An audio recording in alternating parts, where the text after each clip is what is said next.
Abdullah Abu Jabba est mort samedi dernier, tué par une roquette du djihad islamique alors qu'il travaillait dans les champs près de la ville frontalière de Shoukéda, dans le sud d'Israël, avec son frère. Ce dernier a été blessé par l'explosion. Abdullah Abu Jabba était âgé de 34 ans, il était marié et avait 6 enfants. Le ministre de la Défense israélien a approuvé l'octroi du statut de victime du terrorisme.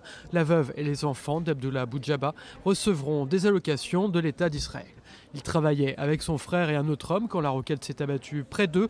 Leur présence à cet endroit n'était pas en accord avec les consignes du commandement du front intérieur de Tsahal, car il n'y avait pas d'abri antimissile où se réfugier. Le travail est autorisé si et seulement si un abri pour les travailleurs est à proximité du lieu de travail. La construction de l'abri de l'exploitation agricole n'était pas terminée et il n'y avait pas non plus de sirène d'alerte car l'exploitation est une zone ouverte. En outre, le dôme de fer ne cible que des missiles se dirigeant sur des zones habitées. Environ 1800 habitants de Gaza ont un permis de travail en Israël. Il serait quelques centaines à s'être retrouvés bloqués en Israël lorsque Tsahal a lancé l'opération Bouclier et Flèche en réponse aux tirs de roquettes du djihad islamique, provoquant ainsi la fermeture des postes frontières.